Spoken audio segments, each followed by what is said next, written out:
Okay, this is joint work with the Looker. So what we want to do is two things. We basically try and think of something very I/O and micro, which is market power, and we want to understand what this has in terms of macroeconomic implications. Once we understand really what's going on, so there's going to be two parts. Really knowing what's going on at the level of this I/O market power concept in the broad economy is going to be a measurement question, and then we're going to, try as precisely as possible to measure the market power in economy wide, and then, given we have that, we're going to look more at a modeling exercise, trying to come up with mechanisms that have macroeconomic implications. Okay, so I think most people will agree that the extent of market power is key in many macroeconomic questions. You can think of, the debate about misallocation, see and clean, or look at how certain frictions, one of which could be market power of firms, could be financial frictions, how they are important in terms of misallocating resources. You can think of the transmission mechanism for monetary policy. In new Keynesian models, a key aspect is market power. But if you look at what's around in the literature, at the macroeconomic level, we know surprisingly little about the evolution and the cross-section of markets. Part of it is because of the data that you need a long time series of data. And the second thing is also in terms of estimation methods. In the I/O literature, they use a demand approach that models basically consumer behavior. And you need very detailed data on prices. And as a result of that, the typical type of estimation of markets is going to be for the cement industry or for baby diapers or things like that. Very restrictive and very narrow as a definition of the market. But this is not so useful when you want to think about the macroeconomy. So, knowing that we want to do something different, that we want to look at market power at the level of the macroeconomy, but at the same time use microdata, because people have looked at national accounts data, for example. Okay, we want to really use micro level data to estimate or to get an idea of what market power is, how big market power is. And so what we're going to do is we're going to do first a way to document the time series. You adapt the micro level data and then it's the national accounts. Or you use the micro level at the individual level? We use it at the individual level. Okay, we haven't done the exercise to see how it fits then in with the national accounts. In part because I'll show you we have a bit of selection of the data that we use. So what we're going to do is we're going to document this time series in the cross-section of market from 1950 to 2014. Okay, so we have annual data on a cross-section of firms for these 64 years. And the method that we're going to use is not the method that is commonly used in I/O. It's going to be a cost-based method. We're basically not going to use the demand and the prices that we need to observe that, partly because we don't have them. So we don't need to make any inference from demand. We're going to, or market structure. We're just going to do it based on the costs of firms, the cost data of the firm. And then the, I think, more interesting part, once we have this data documented, we want to illustrate how this can explain 7 secular trends that we observe in the macro economy since 1980. Since 1980, because there's a clear turning point in 1980. So here's what we find. I'm going to tell you exactly how we get it, but let me just give you the picture. What we see in the measure of markup, and you should think of what's on the vertical axis as basically a measure of price over marginal cost. Okay. And the measure of price over marginal cost, you can think of this as how much does a firm, on average, the average firm in our sample, which is a subsample of the US economy, how much do they charge above marginal cost? Okay, and it's about 20% above marginal cost. Starting in 1950, fairly stable. There's a little bit of an increase in the end of the 60s, and it gets to 18% over marginal cost in 1980. And then from 1980 onwards, we see a steady increase.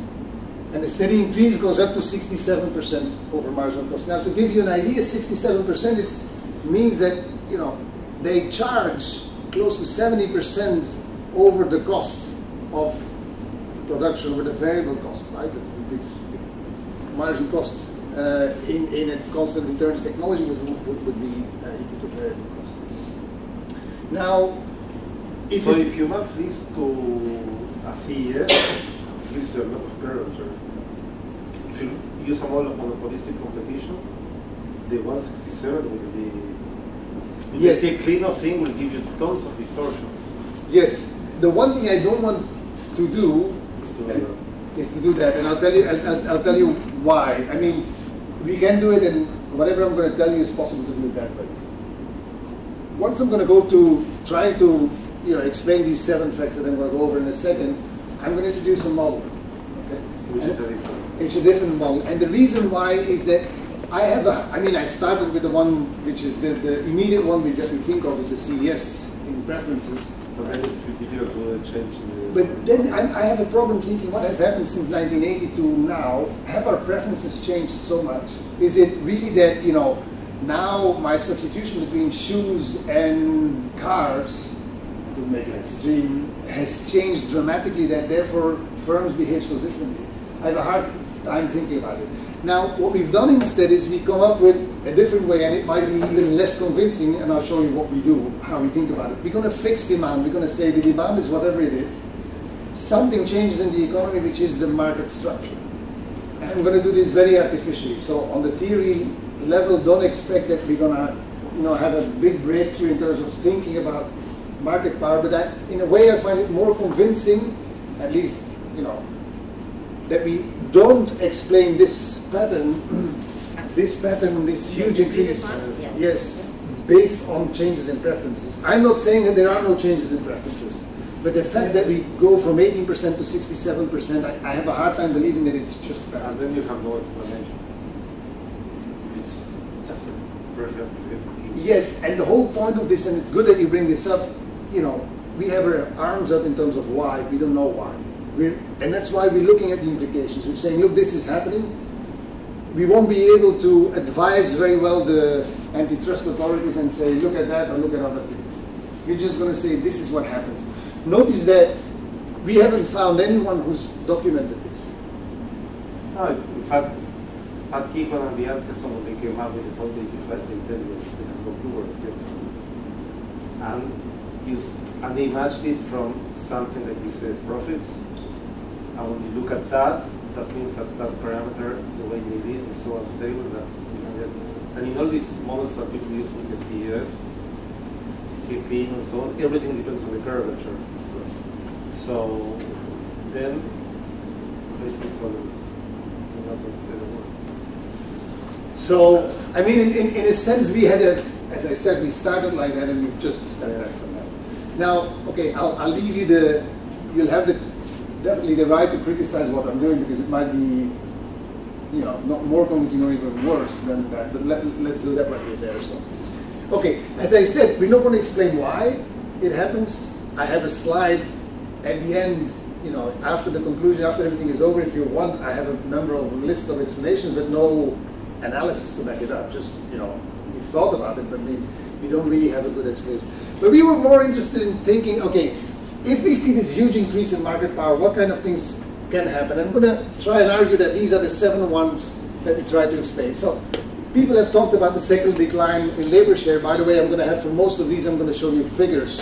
Okay, we have data where this is documented. We're going to be able to explain this very easily. Likewise, you know, there's been talk now also about a decline in the capital share. People say, you know, if labor share goes down, then capital share should go up. No, hold on. There's a third thing, which is profits. Capital share, labor share, and profit share. Okay? And so if the profit share goes up, then these two go down, especially if they're complementary. Okay, so, and this is going to follow quite immediately. In the US, there's a secular decline in labor force participation. I'm going to show you the figure in a little bit. This is something that we can explain with the increase of market power. Fourth, there's a secular decline in low-skilled wages. People have documented a lot that basically the stagnant wages. I show you a quote by Gouverneur and co-authors who've used these micro data, basically administrative data for a long time series, and they say basically in the lowest 75th percentiles there's been flat or decreasing wages. A secular increase in wage inequality, we have one part, and I'm going to have to say something about what happens to the top wages. And then there's two more labor market, pure labor market features, which is about the flows of jobs. Okay, so how fast do people change jobs? One of those is basically the job-to-job flows, or the unemployment or non-employment to job flows. These have decreased substantially, and the decreases are huge. I'm going to argue that with an increase in market power, there's a mechanism that gives you this increase in flows. And 7, which is the secular decline in migration rate, migration in the US between states or between metropolitan areas has dropped substantially as well, is basically, the same argument. Okay, because if you have less job-to-job movement, since some of these movements are to other cities, it means that you have lower migration rates. Okay, so let me tell you something about the data. We started thinking about the sense of manufacturing, which is the most complete, if you want, micro-level data set that's used in the US, but of course it's becoming smaller and smaller. As a percentage of GDP, it's about around 10%, and of employment, it's 8.8%. Okay, so that's very small. So we decided to look at CompuStat data, just publicly traded firms. We have a long time series for that, which is the first thing that we really needed, 1950 to 2014. And even though there's some selection I'm going to talk about in a second, it's a very broad cross-section because it's firms in all kinds of sectors and industries, and has on average about 5,000 firms per year. So what is the type of selection we have? We basically have predominantly large firms. We're not capturing the very small firms. There are some very small firms, by the way, in CompuStat. There's a firm, I think, with 6 or 7 employees, publicly traded, but still it's mainly large firms. So we're going to miss many of the small firms.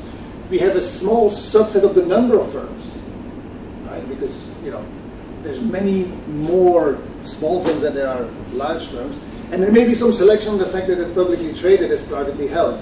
For some reason, some firms are publicly traded and not privately held, and there could be characteristics that are indicative of that. We have another big one that is the survival model. That's another one. By the way, we don't have a panel. Okay, so there's entry and exit. There's even more. So you only see over time. You only get the ones that don't make a lot of profits. They go. Exactly. So in a sense, you say we're overestimating our. Yeah, I don't know if there's more. I don't know if the survival bias might change over time, if there's more entry and exit, or... Yes. No, that's a good point. I haven't thought about how survival bias would affect our estimates. Of course, that would be true even if we had the full sample. We know, of course, who enters and exits, so we could try and control for this. So this is something that we should look into. And at the moment, we're just going to take whatever the data is, and we're going to look at repeated cross-sections. Now, what is the advantage? It basically covers all sectors and industries. There is, it's fairly representative of the US economy in contrast to the census of manufacturing. And it's big in terms of GDP. In the end, we get 40 to 45% of GDP. We get 35% of employment. As I said, the census of manufacturing is very small in that sense. So what is this bias? It gives us markup variation across producers and across time. And this heterogeneity has substantial economic implications. I mean, the models that Andy just suggested seems to suggest, any heterogeneity can give you very different results depending on what kind of assumptions you make. And so this is going to be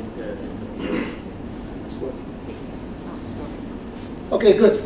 So here's the summary statistics of the data. We have expressed everything in 2010 US dollars in millions. Maybe the number of observations we have about per year and per firm about 300,000 observations. We don't have data on everything. There's some missing values, but it's pretty complete in terms of the data. Okay. And the number of firms grows over time, right? It does grow, yes. So there is also this issue that, you know, and I think we can do better in terms of accounting for this change in the composition. Do you try with Amadeus or this other... For European data? There is one for US and one for European yes, data. Amadeus and these Dutch people do it, right? Yes, Bureau van Dijk. Yes. We haven't tried what happens to the... Because they have some non-listed as well. Yes, and in fact some of the countries, I think France has the complete universe there. So that would be interesting to look at. We haven't done that yet. Okay, so we're going to base everything that we're inferring on producer behavior. And if you think of a production technology that depends on capital and some variable inputs, okay, if you think that the quantity produced is a function of this capital and variable inputs and some technology parameter, okay, then this is kind of a Higgs neutral productivity term, TFP. The associated Lagrangian that we're going to, you know, assume the firm maximizes is basically to maximize profits. This should be a minus. Okay. Is to maximize profits, okay, subject to the constraint of this technology. And basically this is standard. This gives you an expression for the relationship between the output elasticity and the expenditure share of inputs. Because what this is saying is that the expenditure share theta, the elasticity, if you want, of this variable input is the relationship of the expenditure on this variable input over the total quantity produced and adjusted for this lambda, which is the Lagrangian multiplier, which is nothing more than a measure, if you want, of the marginal cost. Because if you think of this as telling you really what the marginal cost is. And if you want to write down what the markup is, the way we're going to define it is just going to say, well, the price over the marginal cost, this Lagrangian multiplier, is going to be what our definition of markup is. So what is markup? Markup is sales over the expenditure of the variable good times the elasticity in the production function. And this is all we're going to do. We're just going to look at sales over expenditure on the variable input. We're going to, you know, assume, make assumptions, because if we take, for example, Cobb-Douglas, we know that this is a constant. We're going to make assumptions on the technology, and this is what's going to be our measure of markup. Now, there's a few things to be said about this. I'm going to show you first the simple Cobb-Douglas. Everyone has the same expenditure share. This is going to be my first stab at it. Then I'm going to have an industry-specific one. Then I'm going to have a translog function that allows for variable shares. My point is going to be, I'm just going to try to give you estimates attacking this problem from different angles, and I'm going to show you that basically what we obtain is fairly similar across all these different estimation methods. So this is what I showed you before. This is for Cobb-Douglas with fixed output elasticity over time. You should worry about this because we're talking about 1950 to 2014. This is a long period of time. There's technological change that could affect these expenditure shares. Okay. So what I showed you before, you know, we have to potentially worry about that. The other thing I showed you then was, this is for say 5,000 firms on average. We've weighted this by your share of sales in the total amount of sales in the sample that we have. Okay, so if you're a big firm, you get a bigger share in calculating this average. I showed you that before. Let me just show you some robustness. Here I have industry-specific Cobb-Douglas production technologies. What we find is that the share-weighted markup that we had initially, the red line, is the same. The blue line is this new one, industry-specific Cobb-Douglas parameters. There are some differences, but the broad pattern is the same. Again, with a big change starting in 1980. So the national accounts equivalent of this would be somewhere you have all the gross sales divided by the payments to all the, if you do like the gross value added, so like you have the payments to all the inputs plus labor, Yes. and all the sales. Yes. Plus a technological assumption, which is basically what is the elasticity, and that will be the pattern. Yeah. And can't you recover that from the national accounts to check if it's... We could do it. We haven't done it, but this is something we could easily do, and it would be a good exercise to see how close we are.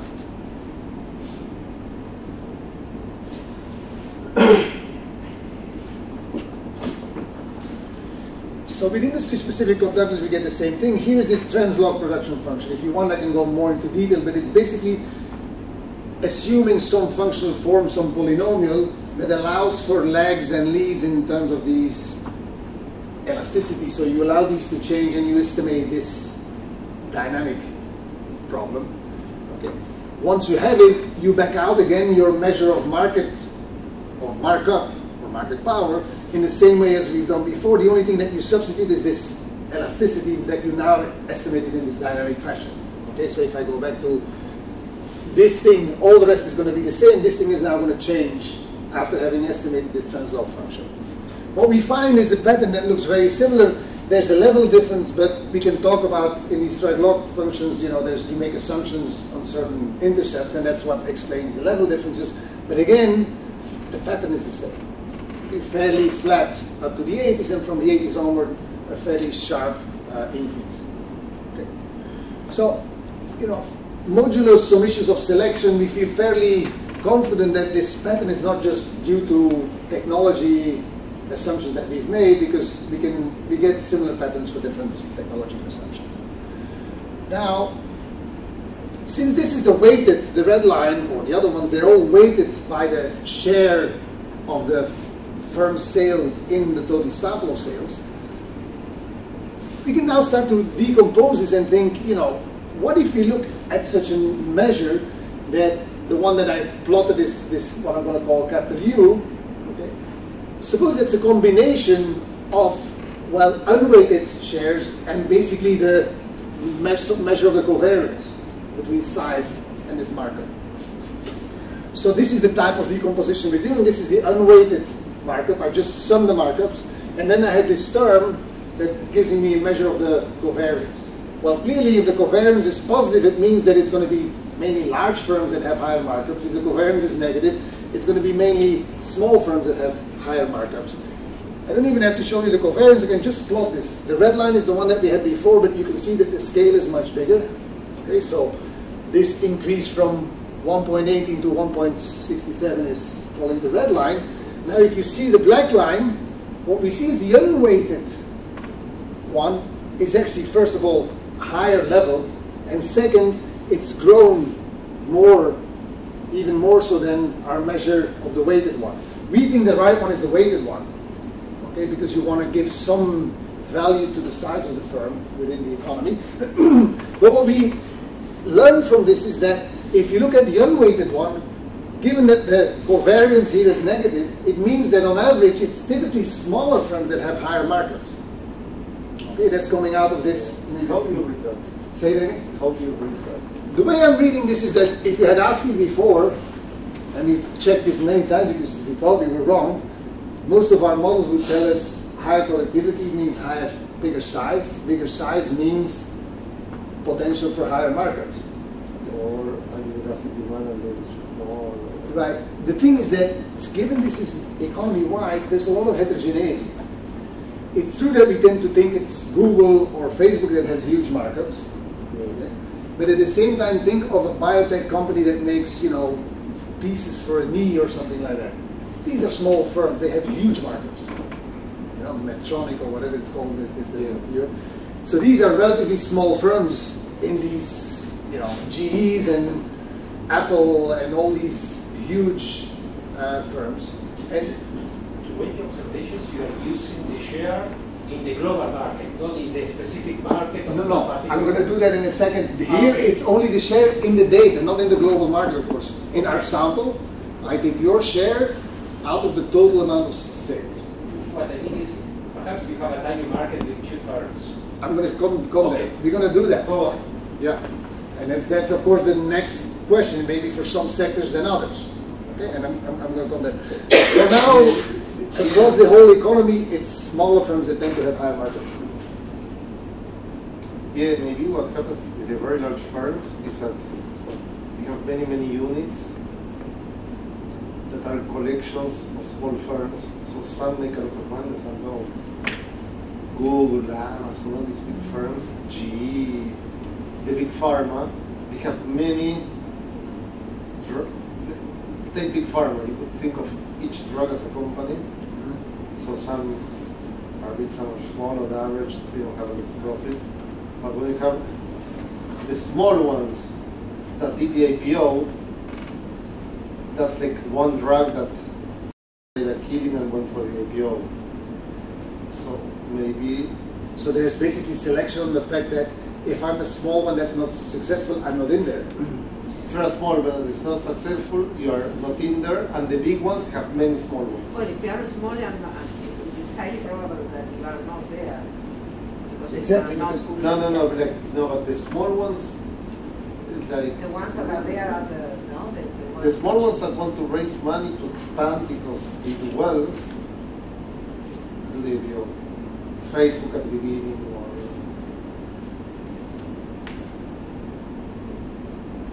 So basically, I think we could do something. We could look at different sizes of firms and basically see. you have the age. We have the age, and in fact, we see entry and exit because you know, the identifier. I don't know whether there's firms that enter and exit at the same time, but we would definitely see when they exit and when they enter. Okay, so maybe we can actually look at this type of selection. Yes, Or you can follow the firms that were always in your sample. That's Exactly. what they do. And then we can say, yeah, let's construct a panel. Sure. Ignore all the rest. Sure. Yes, that's a good point. By the way, I should say this is the first time I'm presenting this, so you know you can see that. and there you have a lot of survivor. The survival bias when you have a fixed number. Yes. Okay.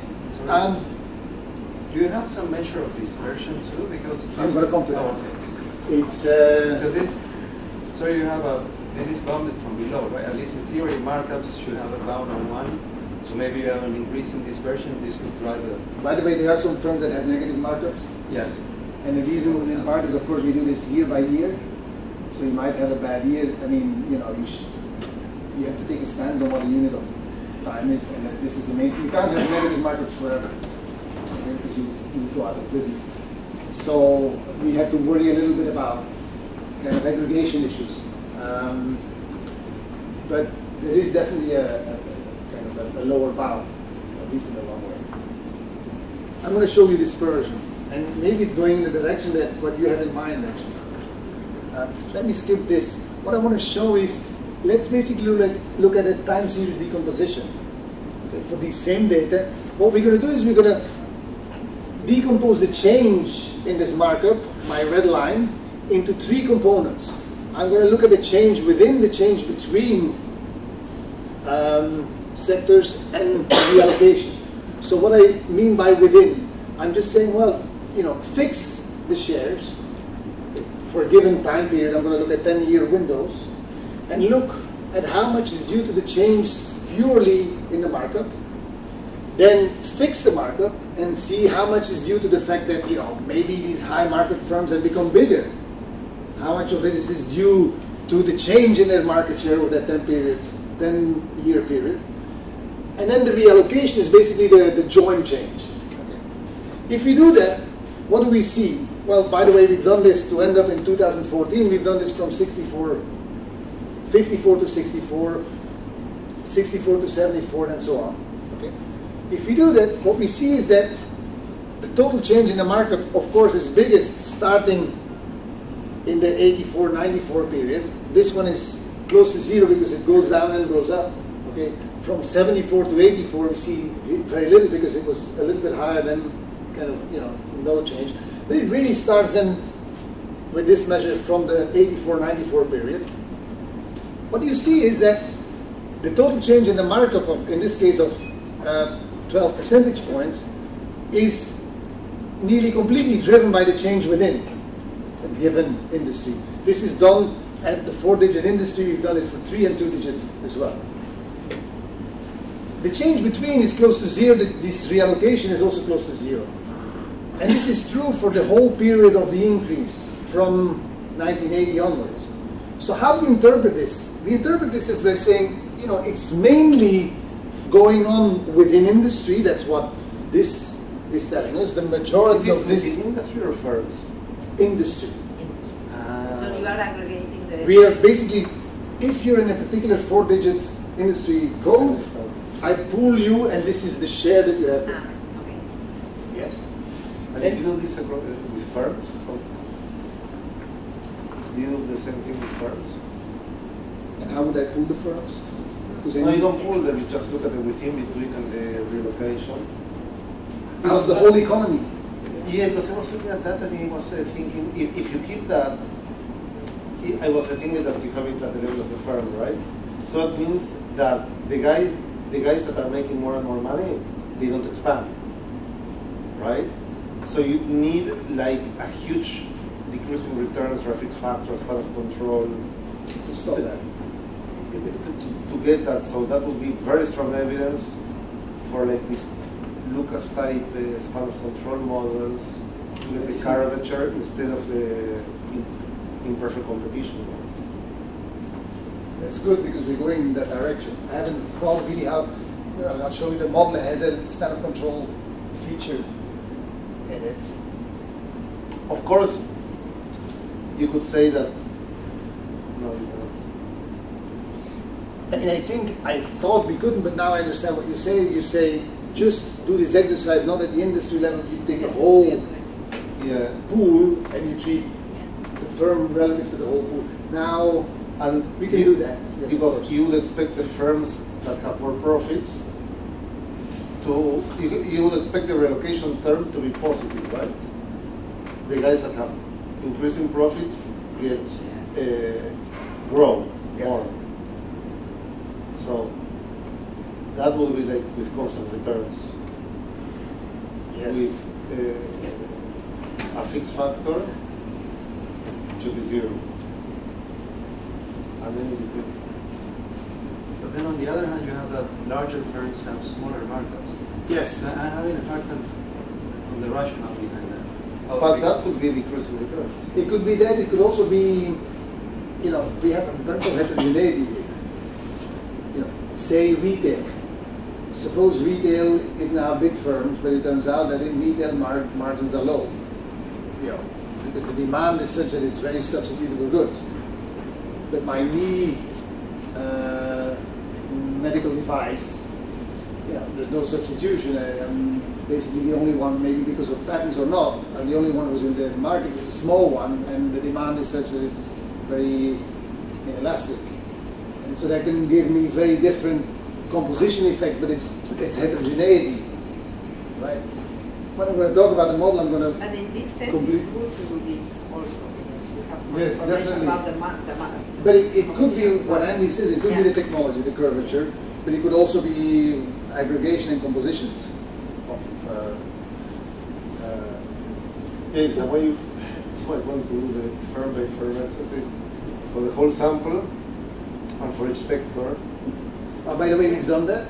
Yeah. We've done it by sector, and you have different patterns, but overall, we don't get anything systematically for, you know, it's not that we can say IT is high markups, for example, because we thought it. It turns out if you think about IT has two faces. There's the IT, as we all like to know, with, you know, high-tech design and stuff like that, but then IT is also a lot of, you know, high manpower, people doing help desk jobs, things like that, and people going into firms and doing very basic kind of computer maintenance and optimization routines, and this is basically low-skilled work where the markups are going to be very different. So this is, you know, there's a paper on Swedish data that shows that you have this polarization within the IT industry.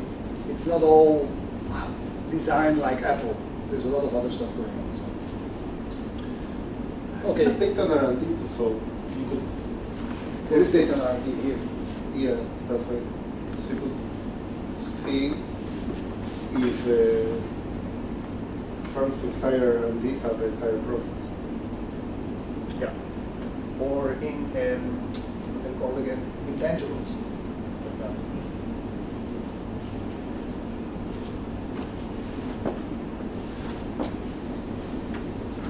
Okay. this is the dispersion. I'm not sure this is what you wanted, but what I've plotted here is basically a number of percentiles. The red one is our measure, okay, the one that goes from 1.18 to 1.67. And then the blue one is the 50th percentile, the median. You can see that this is median, by the way, in the distribution. I rank all the firms by markup. If you're the highest markup, you're ranked number 1. If you're the lowest markup, you're ranked number n. And then I ask, what is... year by year? Yes, we do the re-ranking every year, exactly. And then I take, you know, which is firm number 50 in the sense of the percentile. And you see this is fairly flat. So you have inequality. Say that again, a lot of inequality. Okay. At the bottom, you know, there is a little bit of even decrease. So it's fanning out a little bit, but not much action. What is the striking thing here is that if I look at the 75th percentile, the increase is bigger than the average, but everything is driven by these outliers. This is the 90th percentile. Look at the 90th percentile in 1980, they had a market power of 1.4 roughly. They're here at 2.6. Okay, so there's a bunch of firms that have really, really grown like crazy in terms of the market that they're charging. And that didn't exist before. And it's basically firms in the top half. And it's firms in the top half that are exclusively responsible for the increase that we see in market. I think this is interesting in the sense that it tells us something about, you know, what's going on inside the type of, you know, the different types of firms. Now notice that this is probably typically not the larger firms. More than half, 25%. You say that again? More than half. You just said the top 50%. I said... What's striking is, you know, your green line there. What I meant to say was the following, that there has been an increase in markup for the firms from 50 and above, of the percentile. Now, at the same time, from 90 and above, the increase was much bigger. There was some increase here, but the increase is biggest at the top. And if, of course, if I'm measuring the average is mainly driven by these guys, right? It would be nice to see what is the age of the firms. You have that.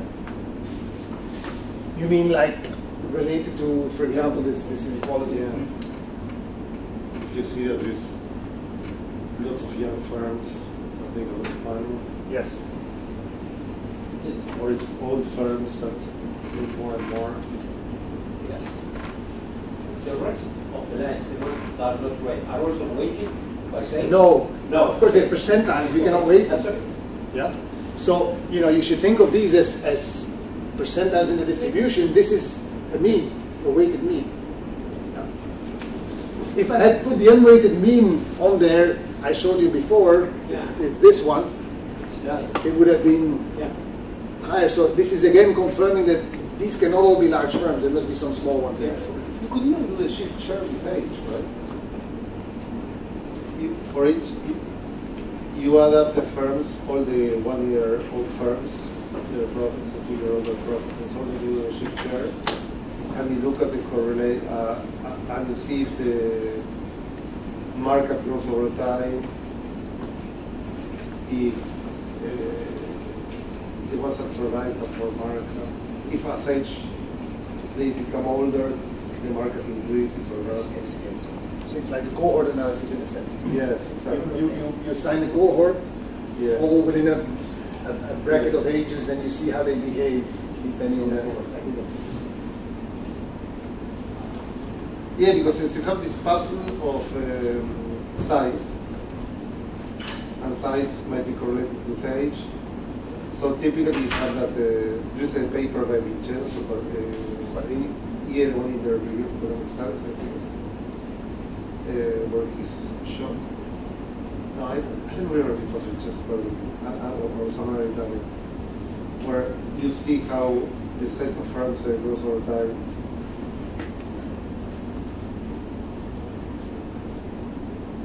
Look at it. But yes, I mean, I think there must be a lot of information in the age aspect of it. Also, we know from the Jovanovic, Oppenheim, Rogerson, that the dynamics of the firm is fast growth in the beginning, and then because it's mean reverting, right? So growth slows down, and it should have to do with the amount of market that you have. Yes, interestingly, if you go back to one of the classics, this Harberger, the paper with the triangles and stuff like that, one of the points he makes is, and this is being for Chicago, Harberger says there is market power, okay, or there's markup. Now, to have an idea how competitive an industry is how is the distribution of this markup? Is this equally distributed? Is this unequally distributed? Why does this matter? It matters because, of course, these are variable inputs. If you have capital as well, if there's fixed cost of production, some of these markups, if I have, say, 20% above marginal cost, are going to be used in a competitive world just to cover these startup costs. Okay? And given that, Harberger said one other thing. He says, well, I care about the distribution of profits because unless there's huge differences in these startup costs, if I see a distribution of profits that's more or less even, that I don't see some industries with much bigger profits than others, it must be that we're fairly competitive, because whatever I see in markups is basically to pay off for equal return investments in capital. What we seem to see is that at least unless there's a huge change in these fixed costs over time, these profits are no longer equal across the distribution. There's a bunch of firms that seem to make huge profits compared to the average, the median, or the lower half of the distribution. And this is somewhat challenging Harberger, because Harberger's argument was always used by Chicago to say, you see markups, but given that the profit distribution as he reported it is fairly equal, we have, with some non-convexities in production, we have a fairly competitive industry composition. This seems to argue that we're not there anymore. And this is the aggregate of those, because you have to look at within an industry. We could do this by industry because, okay, the iron ore industry is going to have higher fixed costs than, so this is definitely something that we could do. Okay, now I also already hinted at it. I calculate markup, but that's not necessarily market power because of this fixed cost. Now, an immediate thing that we can do is we can look at, what is a measure of profits? A measure of profits could be the dividends. So we're measuring the dividends, what happens to the dividends over time, and you see up to the 80s, in fact, up to a chunk in the 90s, the dividends are fairly flat, but then afterwards they start to go up. So this is at least an indication that, some of this markup is also market power. The same thing.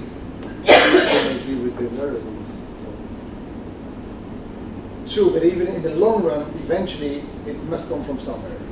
If the window is long enough. Yeah, but they can shift the profits over time. The dividends. But not forever, right? Yeah, but you don't know. It's a good point. I mean, maybe this 35-year window is too short. They retain earnings. Apple, I think, doesn't pay out dividends yet. Amazon. Yes, or Amazon doesn't. Or maybe there are companies that they do, instead of paying dividends, to buy up more firms or to grow, to make more profits in the sector. But to do that, we thought a little bit about this. Before I'm going to show you one more slide and then answer that. First of all, these dividends, this is dividend margin, dividend over sales, okay? And this is this markup at the firm level. Of course, if you have higher markups, you also have, this is basically a kernel regression, a local polynomial. Higher dividend margins correspond to higher markups. Okay, so there is at the micro level a positive correlation. I was trying to answer that type of question. Here we look at market value. Market value should be the discounted sum of all future streams of dividends. Okay. And this should account for the fact that somehow there is, smoothing or retained earnings or things like that. But we see that market value, maybe not in 1980, but fairly closely after starts to go up. Okay? In conjunction with this increase in market value. So stock market is not overvalued. Exactly. When did you have? Say that again? When does it end? 2014. We ended, I should say this, we have data for 15 and also 16, but there's a lot of missing data in the CompuStat for 15, so we dropped that. I mean, as they update, we can go further, but at the moment we stop at 14 because it really drops. Okay, So summary of the facts. So- First of all, So you have the 9. So you see, you predict the 90s, the stock market crashes. You predict. Because when the green one goes above the red one, oh, I see. You see it before. Huh. Right. So basically, you're saying that then the stock market was overvalued. Of course, you're saying. You're suggesting that I'm saying. Yes. That's interesting. And here the opposite. But that could be the retained earnings. Oh no, but they should be kept. The stock market should value this. Yes, so you are predicting that it will go up. Yes. Maybe we can make some money here. So. The thing is, we can't calculate this in real time. These markups. Okay, so basically, sharp increase since 1980 in these measures of markup. The high markup firms tend to be smaller. It's only in the upper half of the markup distribution, and in particularly at the 90th percentile, that we see this big increase. So what are the units Of in the previous graph? It's like you just made them, yes. just made chances. How would you like to see it? No, it's I don't know. No, because like the level where you put it, I was looking at one was above the other. When the lines cross, you could see what was going to happen to the stock market. That's completely arbitrary. Yes. But you're. No, but there might be a way of doing it. I mean, there's an obvious way would be to normalize them Yeah. to index them, no? Exactly. Which is the same thing as superimposing them. That's the, I mean, eventually that's what you do. Exactly. The only thing is the question: where do you set the normalization? Exactly. Yeah, I mean, we could do that. We can look at the range. It's mostly within industry. In all industries, no particular industries that we can point at that have higher markups. Markup is at least some indicator of market power because we have this increase in dividends and in market value. Okay, this is just one thing before I'm going to explanations or consequences. What does antitrust do? Okay, because you think antitrust should be doing something about it. Antitrust looks at the Herfindahl index. What is a Herfindahl index? Basically market share for a particular market, okay, squared, and you just sum this. They do it in percentages, so the maximum is 100%. So basically the HHI goes between 0 and 10,000. And I'm saying, well, it seems that antitrust is barking up the wrong tree because if I look at market share across the economy, sorry, HHI, across the economy, the black line, it's actually monotonically decreasing. This seems to say that according to this measure of market share, things are getting actually less concentrated, less market power. Now, you know, there's a bit of an issue with the selection. If you have an increasing number of firms, of course you kind of nearly by construction get this. We could redo it with the panel. Okay, there we have the same number of firms. But still, this is not picking up the increase. We can do this by different... For that one, you can also ask the census bureau to complete it for you for a couple of hundred times. Ah, yes? I'll give you the email for that.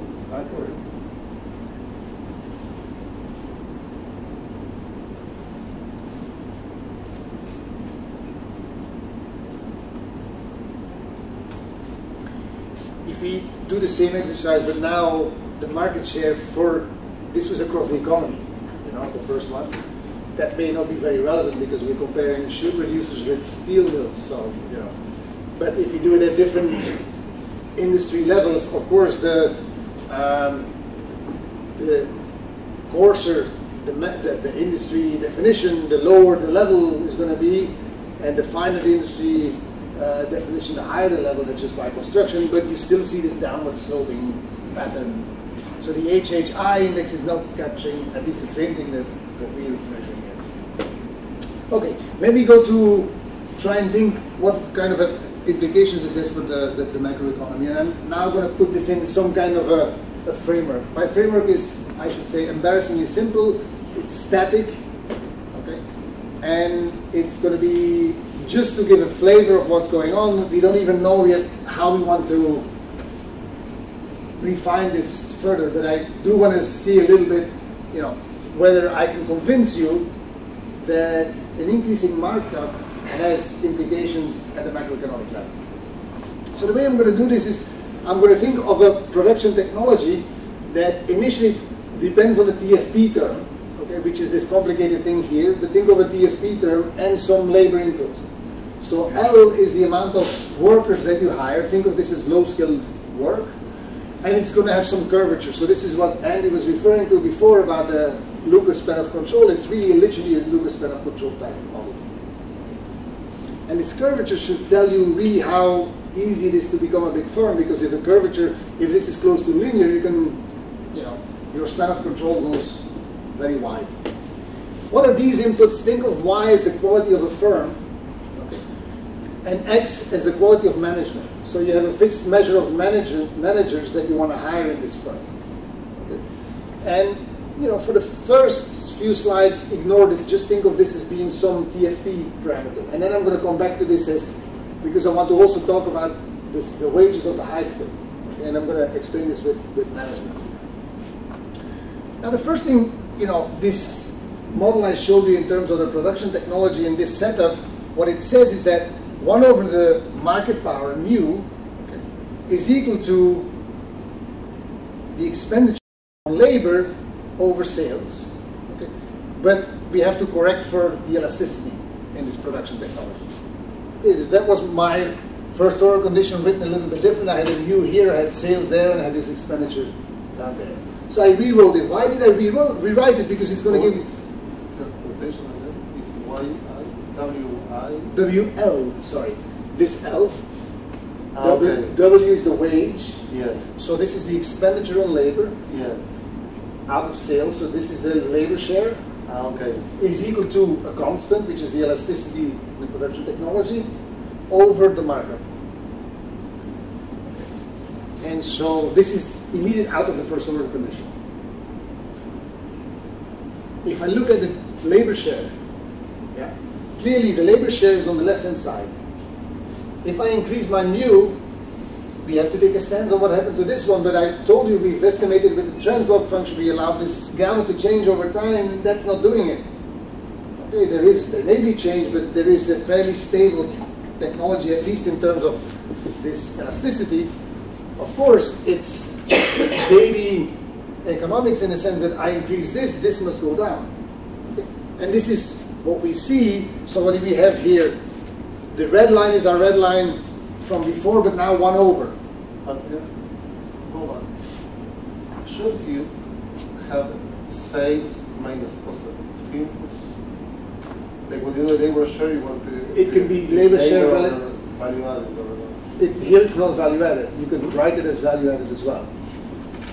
Okay, so what I'm going to show you is how would you do it as value? Because here you have, when you do it with the value added, you get something similar. Well, yes, but then you would have to subtract the cost if it's value added. No, yeah, you subtract the cost, but then you have the same labor share. It's the same. The expression is going to be very similar.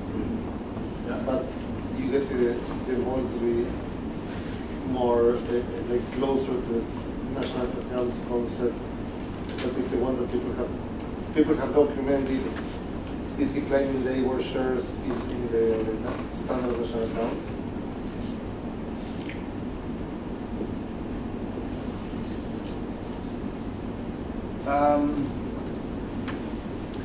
I have to say that I don't know exactly, you know, in terms of the data, what the difference are in whether they have a different pattern in value added versus in total output. Brett Neiman was here last year, and he gave a paper on the declining labor share with the national accounts. Okay, I'll look into, you know, seeing basically how we can from the because you're going to do that with complex data. People have done it with the national accounts, so it's another way of validating the data. Yes, it's related to what you were saying earlier. Now we can redo our whole exercise, whatever we do with the national accounts, and then see how we do. And then you use this to, in some way, the big macro trends that you see here, you could check them with the national accounts. And then people have lots of guesswork about what happens between the national accounts, like all these things with age, with size, relocation across industry, and so on, where you can give answers that it's hard to do in the national accounts. Yes. And you can also really show what's the value added of the micro data. Yes. So anyway, the red line is the inverse of our market measure. Okay, we've normalized it to 100. I think in 1980 that's what we did, or not. It doesn't look like, I forget what the 100 is. 1950. Sorry. Yeah. All of these started 100 in 1950. Then basically you could, we have to have a weighted measure because we're aggregating across different firms. So this is a first order condition that holds at the firm level. And then I could weight it by either sales, or I could weight it sales share as a percentage, not sales as a number. Okay? Or I could do it by the employment share. And this is what the two blue and green lines are. Okay. Sorry, the labor share is one. I could have weighted my measure of market, that's what I mean, as I did with the share weighted, or I could do it with the labor weighted. That's what it is. Okay. And you see this basically the same trends in the labor share that's similar to what we see if we take the inverse of the market. Okay, capital shares. Basically, if there's some variable input that's capital, you have a similar first order condition. Now I have a gamma that's gamma k, the elasticity with respect to capital. I find the best way to look at this labor share, W times L, plus capital share, the rental rate of capital times the amount of capital, plus the profits is equal to the sales. Of course, there's the dynamic issue and we have to worry about this, but in a one-period model, labor share plus capital share plus profit share is equal to 1. If this guy goes up, okay, and there's complementarity in capital and labor, these two guys are going down. Okay, that's another way of saying this first order condition and the other first order condition. It's a little bit more tricky to construct measures of capital, variable capital here. We had an attempt. Okay, we do this, with gross capital is adjusted for the input price deflated. That's the first thing. Federal funds rate, an exogenous depreciation that we set at 12%. It's a very, gross measure, and we don't understand what's happening here. Why this measure of capital is so low initially, but you see this downward trend from the 90s, from 1980 onwards. Okay, let me now do something. We talked about this model with CES. Say it again. One of the institutions in the 70s were kind of funny. They were like ceilings and interest rates for Equation Q. And that could be the reason why. So there would be frictions in I don't know enough. But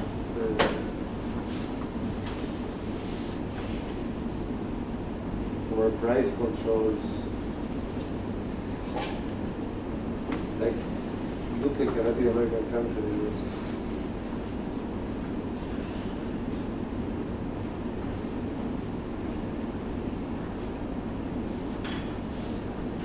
Okay, so let me immediately tell you how I want to think of this change in the basically in the market power of the firm. Okay, if you did CES as Dixit-Stiglitz type aggregator, what this would mean is that the elasticity, it wouldn't be a linear. So far, it could be just the span of control and no market power. It would be just that you're measuring that there is some fixed factor, and you're measuring the returns of the fixed factor. When you do the span of control, when you have like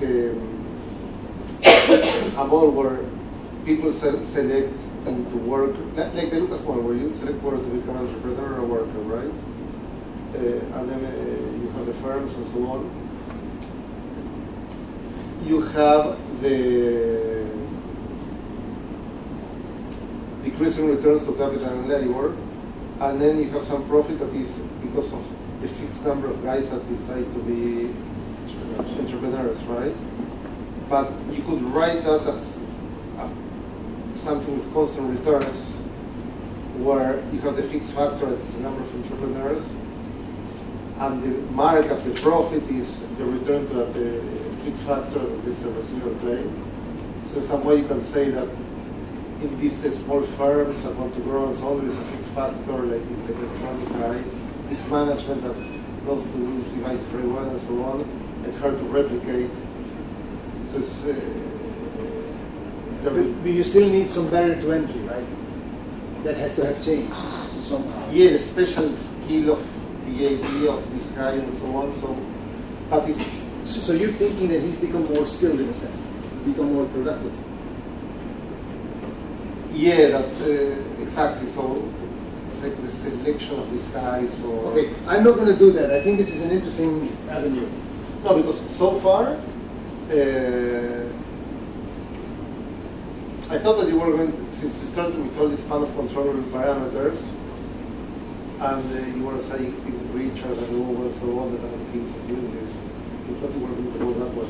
No, I'm not going to go that way. I'm going to use it for, in fact, 5 or 4, I forget. Okay, for one thing. What I'm going to do now is actually much simpler. Okay? So we talked about these preferences, substitutability. Now you're going there. Not yet, not exactly. Give me a few slides, because now I have a few pictures and I want to do something very basic, IO 101. So what I can't get my head around, or what I can't start to believe, is that we see this huge increase in market power because our preferences have changed. It's possible, and I'm not saying that these models are wrong. These models are perfectly fine and actually very useful models, but I have a hard time believing that it's because this demand has become steeper. Okay? I mean, in the case of the CES, it's really a hyperbolic demand. It's not a linear demand. But it's kind of the slope has become steeper. I have a hard time believing that this is what's going on. Okay? What I think is that's going on is that there's something at the market level in terms of market structure, competitiveness. Okay? So the way I'm going to model this is by having a parameter. So this is really bad economics in the sense that I just exogenously impose this. I have no market foundation for it. I have a parameter that's basically between 1 and 2, and I'm going to say that the marginal revenue of the firm is equal to, if my demand is A minus BQ, is A minus phi BQ. And if I have competition, perfect competition, then phi is equal to 1. Because then, sorry, if I have monopoly, the other one, if I have phi equal to 2, then my marginal revenue curve is this one. So this is our 101, what we teach first year undergraduates. But if phi is equal to 1, then basically I have a given demand. I'm not changing the demand, but my marginal revenue as a firm is really close to my demand. And I'm going to have some marginal cost there. This intersects competitive pricing. Here, way far away from competitive pricing. Yeah. And so what I want to do is I want to use some measure of this phi to change whether I have more or less market power. Now again, I don't have a market foundation for it, but let me go to Cournot for a second. And let's ask, what is Cournot with n equals 2? I'm not going to do Cournot, but I just want to use it to try and convince you that this is not such a crazy idea. And if it is, you should tell me. The marginal revenue of one individual firm is basically this blue line. But at the market level with symmetric firms, we just sum this up, and the market level marginal revenue, the horizontal sum of marginal revenues, is this red line. Okay? That's a little bit in compared to monopoly. Okay?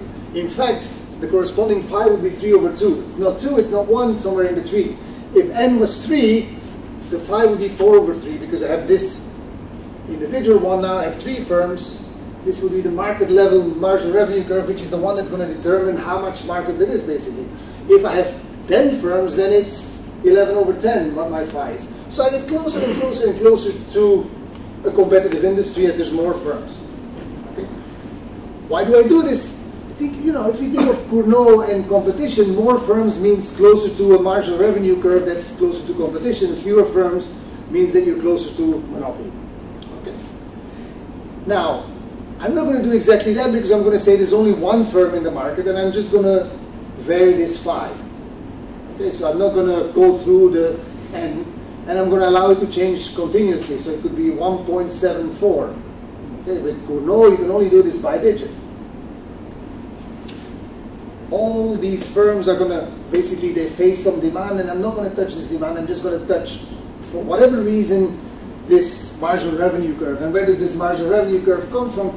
It's not exactly what you were suggesting in terms of management getting better, but it's something that changes at the level of the market structure.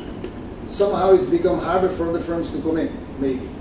It may be something else. It may be, you know, pure technology that has changed. It could be externalities. Now we have these network goods.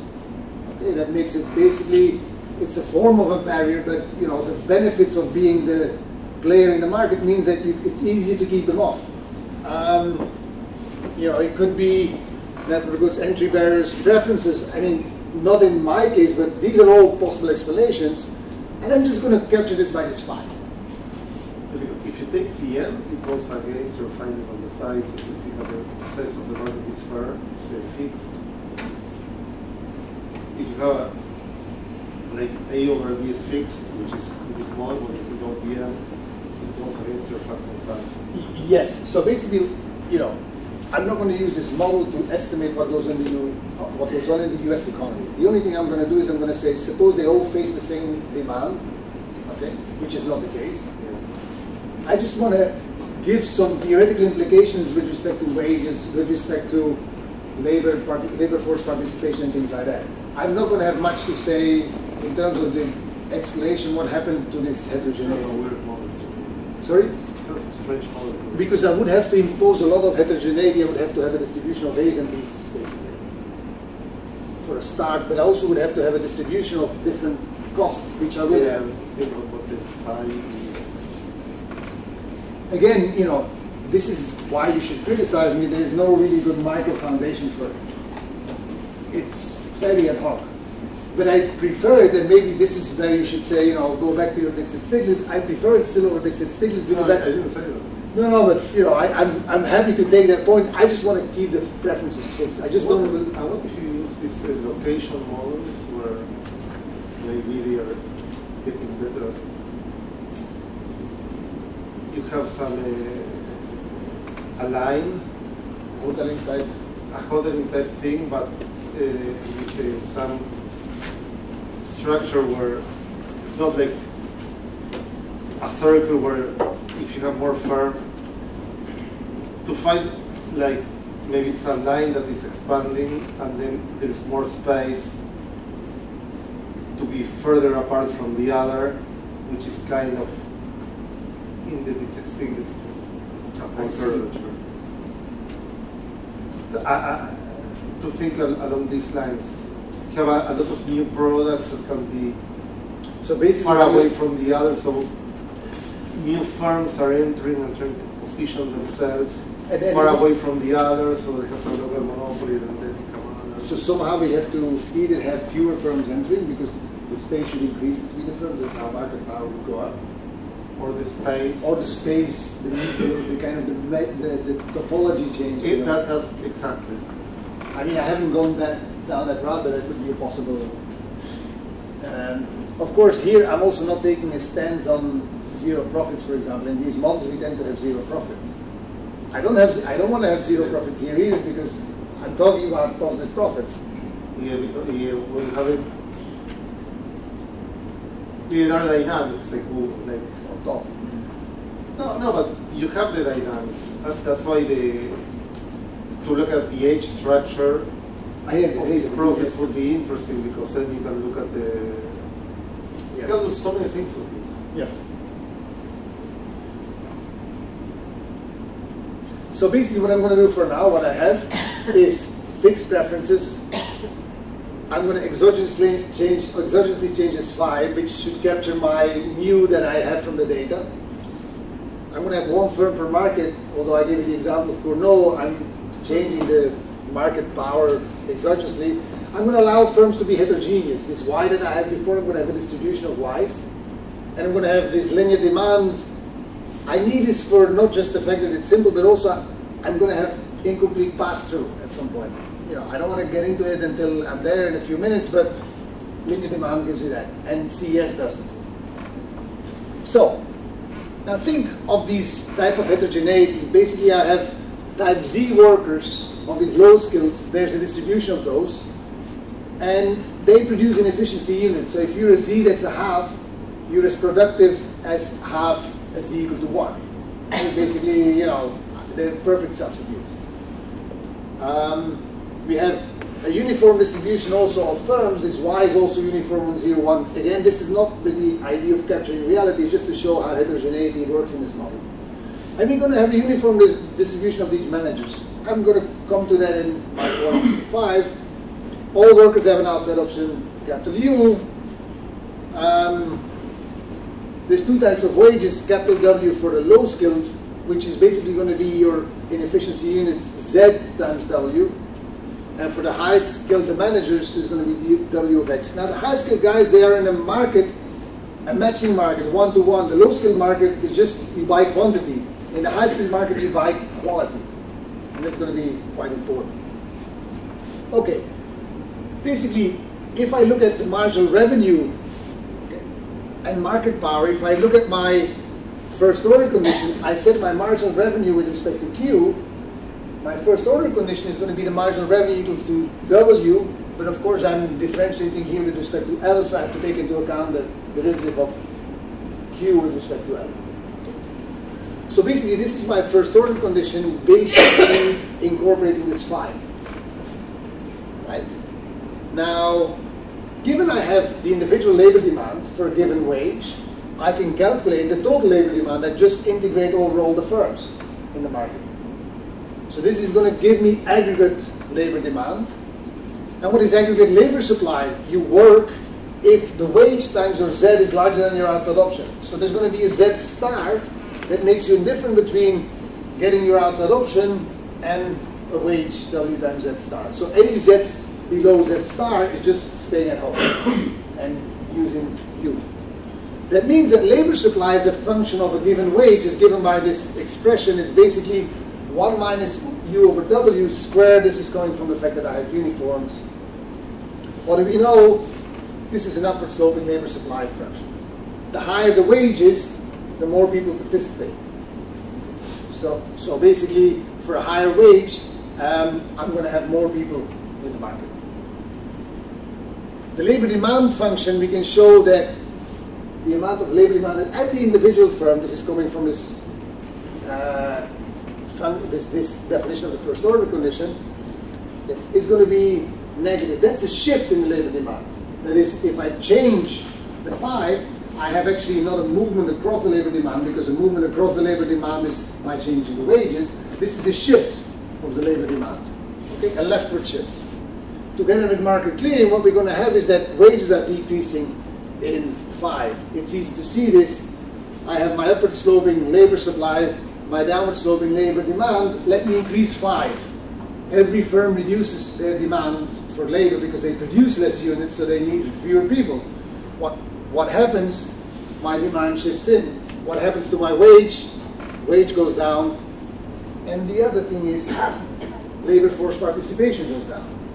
Okay, so I have basically my two facts, the decline in labor force participation, and my fact 3, which is the decline in these low-skilled wages. This is my quote from Govan and Kaplan, Stone and Weiner recently.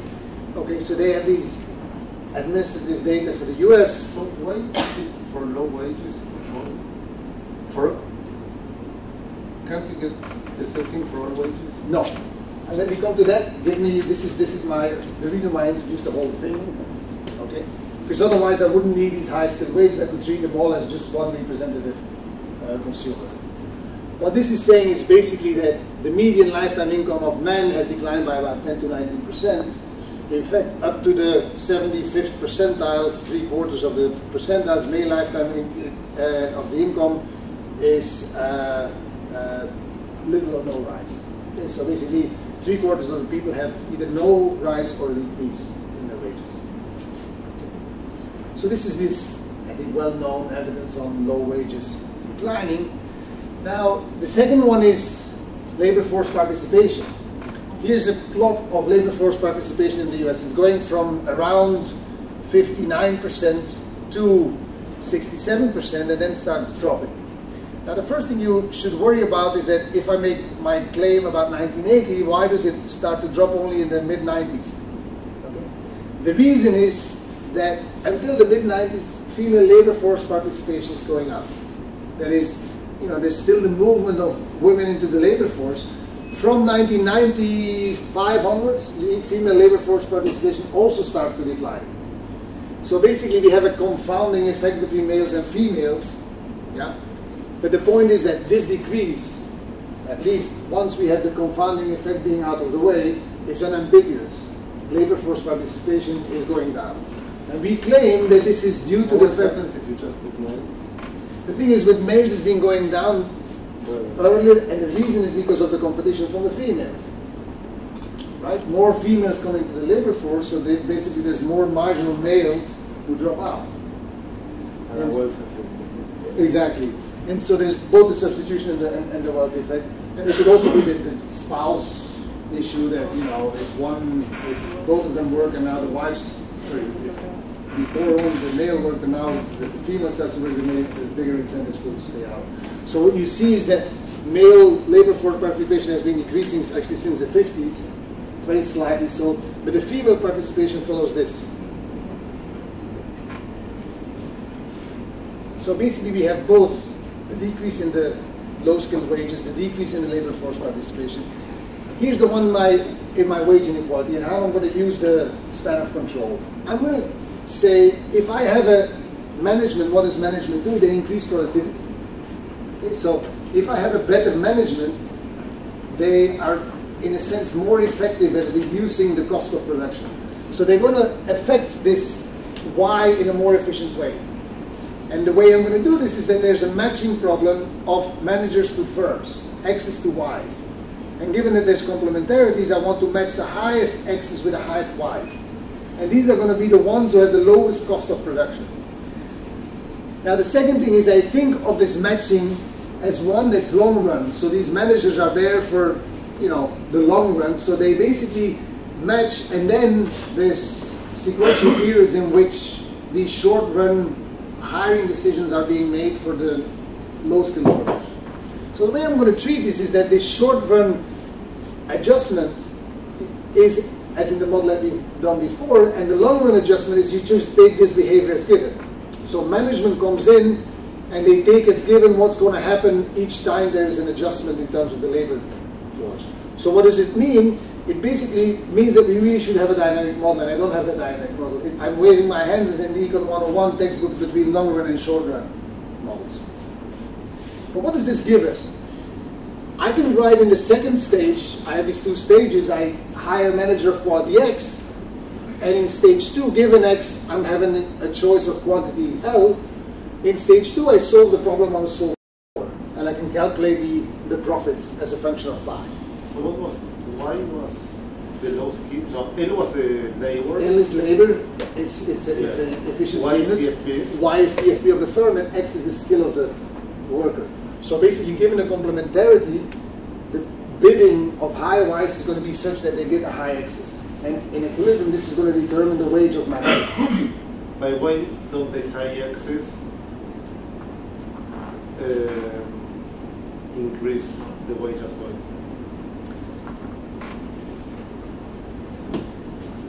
C alpha. You see what I mean? You have X to the alpha, Y to the beta, L to the gamma. Yes. So if you increase the X, the marginal product of the L should go up. Yes. So basically, this is going to happen at the same. Oh, you say, why does this not compensate? I see. Of course, this is going to depend on the parameters. That's a good point. I should check this. Under what conditions is the effect of management going to be larger? Oh, no. I know what the answer is. I'm wrong. See, the supply of managers is fixed. So in equilibrium, if the marginal product goes up of having a better management because there's more market power, what happens is that in equilibrium, you hire the same manager as you would have with low market power because there's a fixed number of managers. If you're firm number 17, you hire manager number 17.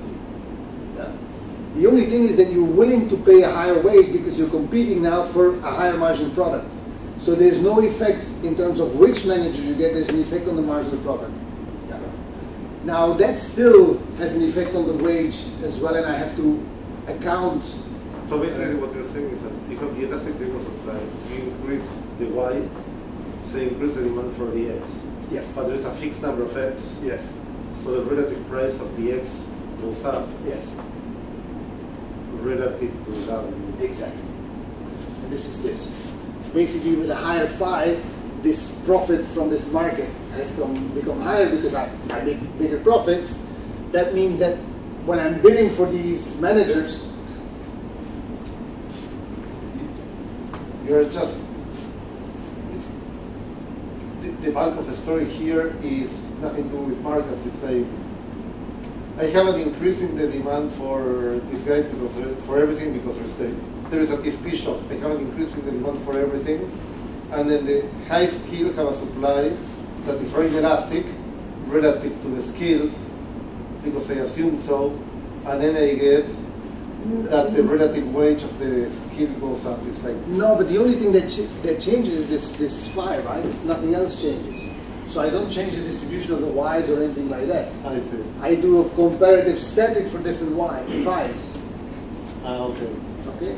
I mean, there are different markets. One is a, unit quantity market for the low skill. The other one is a quality market where I match one-to-one. Maybe you're familiar with Gabel Amdier that explains the increase in CEO compensation. My manager market is like Gabel Amdier.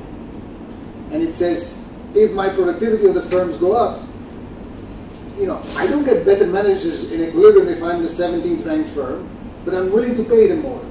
Because we bid more, we have a marginal product that's high. And I'm saying here, the reason why you bid more is because you have higher market power. That's why you bid more for these guys. And so I can calculate the wage, this thing is increasing in phi. I'm interested in the ratio of WX over W. That's clearly going up because WX is going up for everyone, W is going down. So I have an increase in wage inequality.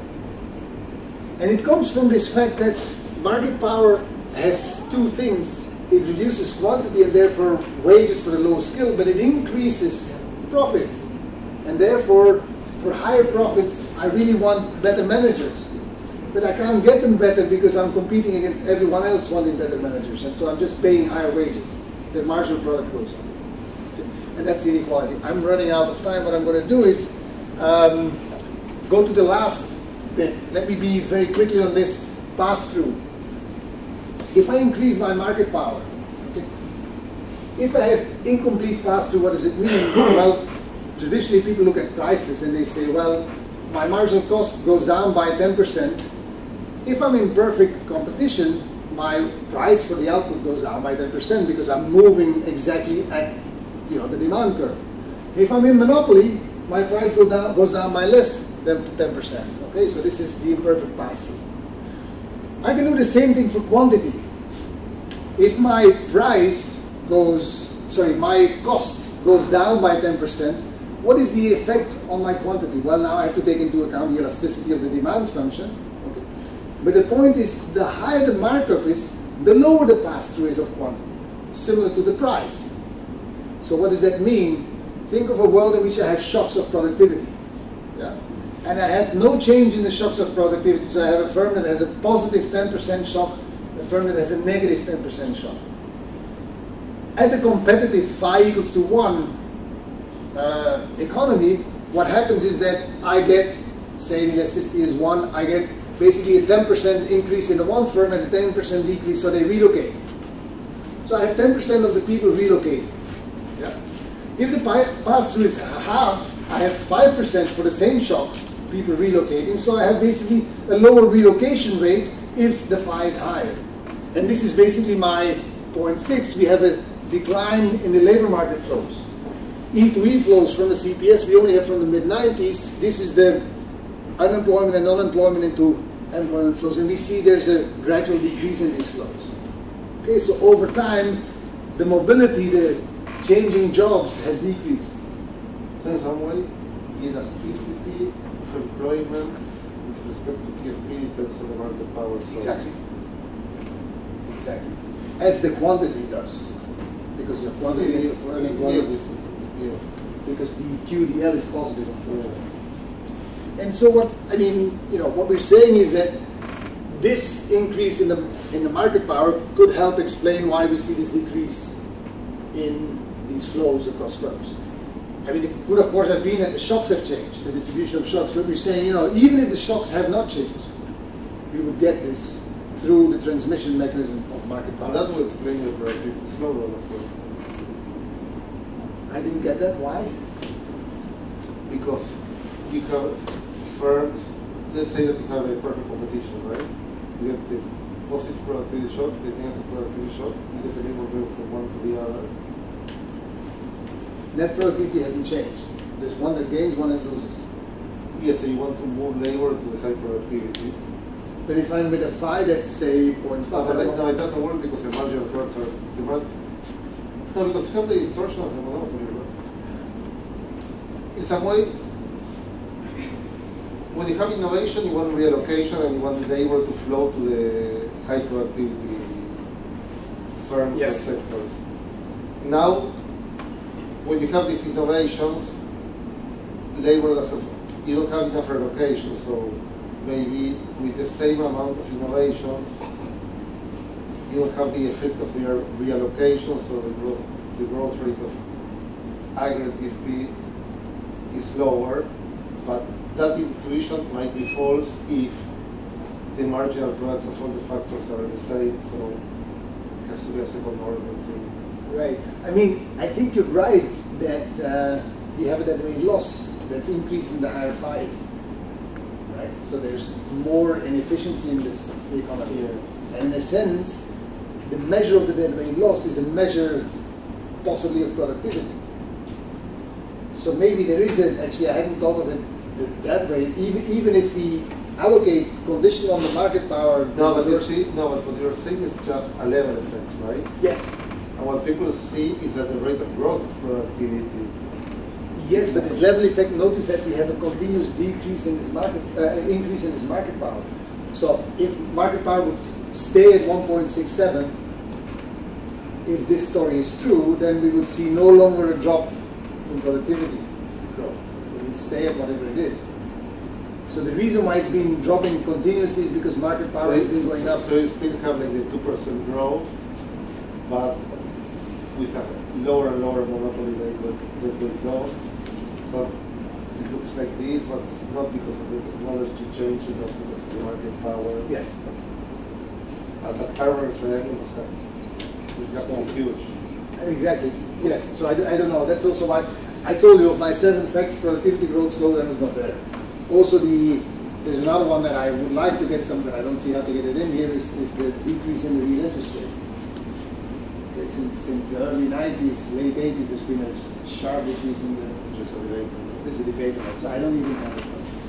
I'm sure that you do have information regarding flow of management from one firm to another firm or from sector to different sector. Do you think or do you observe a different pattern when you compare high management to low labor in terms of flows? I don't know the data. It would be interesting. In fact, I think we can use CompuStat because they have Execucom data on the executives. So we would even see, we even would have the individual names. So that's something we can definitely do. Because according to the data, the money is going to high management. Therefore, you could have something there. Yes. And I will bet you have. You're predicting that it would also be lower or higher? No, it will be higher. High management. I have to think about it. It's not clear to me. What's happening to the number of firms in the U.S. In CompuStat, it's gone up. In the U.S. Oh, you mean in the U.S. is the whole economy? I don't know that. I would guess it's going down, if only for the fact that firm size and distribution shifts to the right. So they basically become bigger. But that's just a guess. I don't know. Okay, I'm running out of time. I'm really over. The last one, which is the same as this labor relocation. If you move between jobs, at some point you're also moving between cities. This is from CPS, moving between MSAs, between metro areas. There's some issue, but the data is not collected at certain points. But you can see that there's a pattern of the decline in the migration. This is huge, by the way. Okay, from 30% to 15, sorry, from 3% to 1.5%. So this is, I think, monthly relocation rates of individuals in the sample. Again, you know, market power would be have the same magnitude to this pass-through. So let me conclude. Just 3 points I want to make. There's a sharp rise in this market power since 1980. We believe that it's a potential for explaining some of these macroeconomic implications. We find the 7 secular trends that have changed over the last 35 years. Is this the only explanation? No, but I think it would be worth to at least take into account the evolution of market power for these outcomes.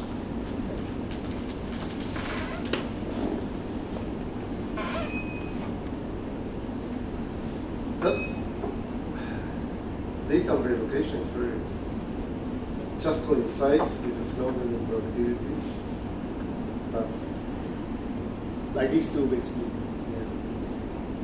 But if you have competitive factor markets, the relocation doesn't do anything because the marginal products are the same. So I have to be very big second curvature, second order effects. But by the way, if you have a lot of curvature, what's going to happen is that your marginal product goes up, right? Because your firms are becoming smaller. If the productivity slows down, you know, you have a productivity term times the curvature. If I decrease its productivity term, then the equilibrium we're going to hire less labor. On markets.